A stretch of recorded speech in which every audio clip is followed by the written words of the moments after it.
ನಮಸ್ಕಾರ ಎಲ್ಲರಿಗೂ. ನಾನು ರಾಜೇಶ್ವರಿ ಹರಿಧನ್. ನಮ್ಮ ಚಾನಲ್ಗೆ ಸ್ವಾಗತ. ಇನ್ನು ಯಾರೆಲ್ಲ ನಮ್ಮ ಚಾನಲನ್ನು ಸಬ್ಸ್ಕ್ರೈಬ್ ಮಾಡ್ಕೊಂಡಿಲ್ಲ, ದಯವಿಟ್ಟು ಈಗಲೇ ಸಬ್ಸ್ಕ್ರೈಬ್ ಮಾಡ್ಕೊಳ್ಳಿ. ಬನ್ನಿ ಇವತ್ತಿನ ವಿಡಿಯೋ ನೋಡೋಣ. ಗ್ಯಾಸ್ ಸ್ಟವ್ ಹೇಗೆ ಕ್ಲೀನ್ ಮಾಡೋದಂತ ತೋರಿಸ್ಕೊಡ್ತೀನಿ. ಅನ್ನ ಉಕ್ಕಿರೋದು, ಎಣ್ಣೆ ಜಿಡ್ಡಾಗಿರೋದು, ಎಷ್ಟೆಲ್ಲ ಗಲೀಜಾಗಿದೆ ಅಂತ ಹೇಳಿ ನೋಡಿ. ಇಲ್ಲಿ ನಾನೊಂದು ಲಿಕ್ವಿಡ್ ಬಳಸ್ತಾ ಇದ್ದೀನಿ. ಮೊದಲು ಅದನ್ನು ರೆಡಿ ಮಾಡ್ಕೊಳ್ಳೋಣ. ಅದಕ್ಕೆ ಏನೆಲ್ಲ ಬೇಕು ಅಂದರೆ, ಖಾಲಿಯಾಗಿರೋ ಒಂದು ಸ್ಪ್ರೇ ಬಾಟ್ಲ್, ಎಂಟಿ ಸ್ಪ್ರೇ ಬಾಟ್ಲ್. ನಾನಿಲ್ಲಿ ಖಾಲಿಯಾಗಿರೋ ಕೋಲಿನ್ ಬಾಟ್ಲ್ ತೊಗೋತಾ ಇದ್ದೀನಿ. 2 ಶಾಂಪೂ ಸ್ಯಾಚೆಟ್ ತೊಗೋತಾ ಇದ್ದೀನಿ. ಕ್ಲಿನಿಕ್ ಪ್ಲಸ್ ನೀವು ಯಾವುದಾದ್ರೂ ಬಳಸಿ. 200 ml ನೀರು, ಸೋಪ್ ಲಿಕ್ವಿಡ್ ಯಾವುದಾದ್ರೂ ಆಗ್ಬೋದು, ಮತ್ತು ಕೋಲಿನ್. ಒಂದು ಪಾತ್ರೆ ಅಥವಾ ಬೌಲ್ ತಗೊಂಡು ಅದಕ್ಕೆ ನೀರು ಹಾಕ್ಕೊಂಡು 2 ಶಾಂಪೂ ಸ್ಯಾಚೆಟ್,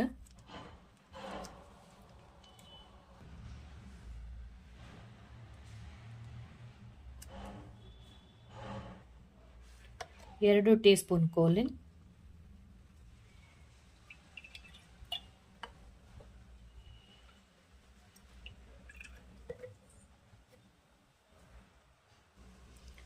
ಎರಡು ಟೀ ಸ್ಪೂನ್ ಸೋಪ್ ಲಿಕ್ವಿಡ್,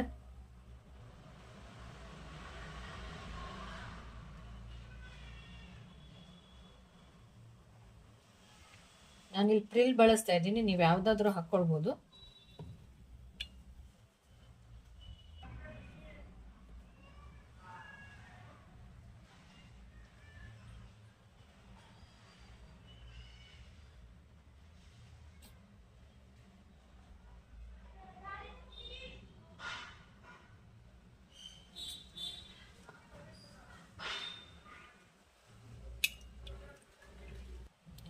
ಇದೆಲ್ಲ ನೀರಲ್ಲಿ ಚೆನ್ನಾಗಿ ಬೆರೆಯೋ ಥರ ಮಿಕ್ಸ್ ಮಾಡ್ಕೊತೀನಿ.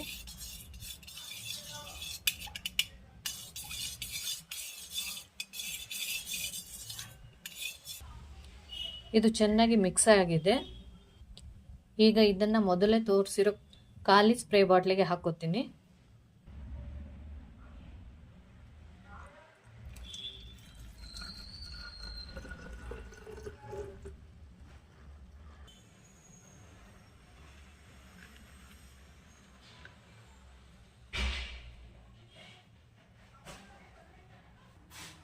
ಇದಕ್ಕೆ ನೀರು ಹೋಗಬಾರ್ದು ಅಂತ ಹೇಳಿ ಬರ್ನಲ್ ತೆಗೆದು ಕವರ್ ಹಾಕ್ಕೊಂಡು ರಬ್ಬರ್ ಬ್ಯಾಂಡ್ ಹಾಕಿದ್ದೀನಿ. ರೆಡಿ ಮಾಡಿ ಇಟ್ಕೊಂಡಿರೋ ಸ್ಪ್ರೇನ ಎಲ್ಲ ಕಡೆ ಸ್ಪ್ರೇ ಮಾಡಬೇಕಾಗತ್ತೆ. ನೋಡಿ, ಈ ಥರ ಎಲ್ಲ ಕಡೆ ಸ್ಪ್ರೇ ಮಾಡಿ.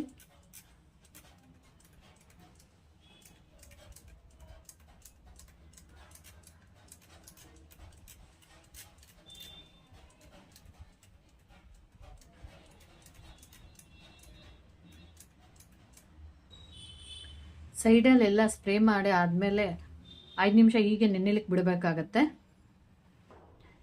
5 ನಿಮಿಷ ಆದಮೇಲೆ ಈ ರೀತಿ ಪಾತ್ರೆ ರಬ್ಬರಿಂದ ತಿಕ್ಕೋತೀನಿ. ನೋಡಿ, ಚೆನ್ನಾಗಿ ನೆಂದಿರೋದ್ರಿಂದ ಕ್ಲೀನಾಗಿ ಕೊಳೆ ಎಲ್ಲ ಬಿಟ್ಕೊಳ್ತಾ ಇದೆ.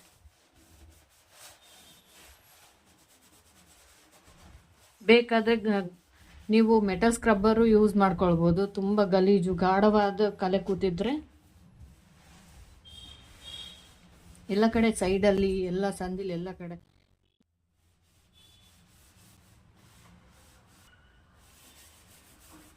ನೋಡಿ, ಈ ಕಡೆ ಎಲ್ಲ ಹೋಗ್ತಾ ಇದೆ, ಕಾಣಿಸ್ತಾ ಇರ್ಬೋದು ನಿಮಗೆ. ಲೈಟಾಗಿ ಈ ಥರ ತಿಕ್ಕೊಂಡ್ರೆ ಸಾಕು, ಕ್ಲೀನ್ ಆಗಿಬಿಡುತ್ತೆ. ಮುಂದೆ ಈ ಸೈಡಲ್ಲೆಲ್ಲ ತಿಕ್ಕೋತಾ ಇದ್ದೀನಿ.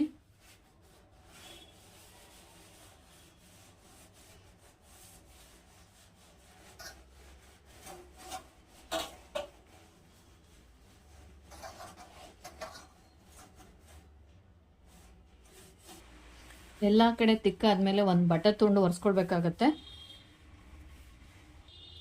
ನೋಡಿ, ಇಲ್ಲಿ ನಾನು ಇಲ್ಲಿ ಬಟ್ಟೆ ತಗೊಂಡು ಒರೆಸ್ಕೊತಾ ಇದ್ದೀನಿ.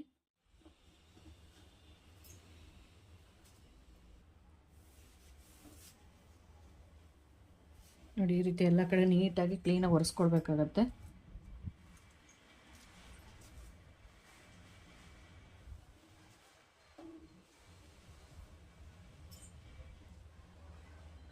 ನೋಡಿ ಎಲ್ಲ ಕಡೆ ಒರೆಸ್ಕೊಂಡಾಗಿದೆ. ಈಗ ಇದಕ್ಕೆ ಇನ್ನೂ ಸ್ವಲ್ಪ ನೀರು ಹಾಕ್ಬಿಟ್ಟು ಇನ್ನೊಂದು ಕ್ಲೀನಾದ ಬಟ್ಟೆಯಿಂದ ಒರೆಸ್ಕೊಳ್ಳೋಣ. ನೋಡಿ ಸ್ವಲ್ಪ ನೀರು ಚುಮ್ಸ್ಕೊತಾ ಇದ್ದೀನಿ.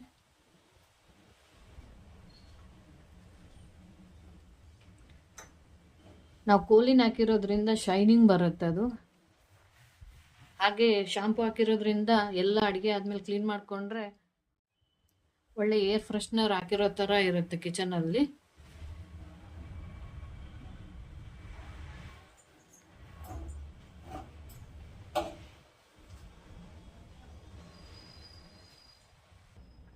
ಮೊದಲಿಗಿತ್ತು ಈಗ ಹೇಗಿದೆ ನೋಡಿ, ತುಂಬ ಶ್ರಮ ಪಡೋ ಅಗತ್ಯನೇ ಇಲ್ಲ, ನೀಟಾಗಿ ಕ್ಲೀನ್ ಆಗಿಬಿಡುತ್ತೆ ಎಲ್ಲನೂ.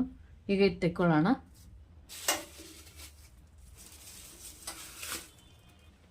ನೀವು ಡೈಲಿ ಅಡುಗೆ ಎಲ್ಲ ಆದಮೇಲೆ ಈ ಸ್ಪ್ರೇನ ಸ್ವಲ್ಪ ಸ್ಪ್ರೇ ಮಾಡಿ ಒಂದು ಬಟ್ಟೆಯಿಂದ ಕ್ಲೀನಾಗಿ ಒರೆಸ್ಕೊಂಡ್ರೆ ಕ್ಲೀನ್ ಆಗಿಬಿಡುತ್ತೆ. ನಾನು ಸಹ ಹಾಗೆ ಮಾಡೋದು. ನಿಮಗೆ ತೋರಿಸೋದಕ್ಕೋಸ್ಕರ ಒಂದು ವಾರ ಹಾಗೆ ಬಿಟ್ಟಿದ್ದೆ, ಕ್ಲೀನ್ ಮಾಡಿದೆ. ರೆಡಿ ಮಾಡಿಟ್ಟಿರೋ ಈ ಲಿಕ್ವಿಡ್ ನಮ್ಮ ಮನೆಗೆ 1 ರಿಂದ 1.5 ತಿಂಗಳು ಬರುತ್ತೆ. ನೀವು ಈ ಲಿಕ್ವಿಡನ್ನು ಟ್ರೈ ಮಾಡಿ ರಿಸಲ್ಟ್ ಹೇಗಿತ್ತು ಅಂತ ಕಮೆಂಟ್ ಮಾಡಿ. ಇಷ್ಟ ಆದರೆ ಲೈಕ್ ಮಾಡಿ. ಇನ್ನು ಯಾರೆಲ್ಲ ನಮ್ಮ ಚಾನಲನ್ನು ಸಬ್ಸ್ಕ್ರೈಬ್ ಮಾಡಿಲ್ಲ, ದಯವಿಟ್ಟು ಈಗಲೇ ಸಬ್ಸ್ಕ್ರೈಬ್ ಮಾಡ್ಕೊಳ್ಳಿ. ನಿಮ್ಮ ಫ್ಯಾಮಿಲಿಗೂ ನಿಮ್ಮ ಫ್ರೆಂಡ್ಸಿಗೂ ಶೇರ್ ಮಾಡಿ. ಮತ್ತೆ ಮುಂದಿನ ವಿಡಿಯೋದಲ್ಲಿ ಸಿಗೋಣ. ನಿಮ್ಮ ಅಮೂಲ್ಯವಾದ ಸಮಯ ಕೊಟ್ಟು ನಮ್ಮ ಚಾನಲನ್ನು ನೋಡಿದ್ದಕ್ಕೆ ಥ್ಯಾಂಕ್ ಯು. ನಮಸ್ತೆ.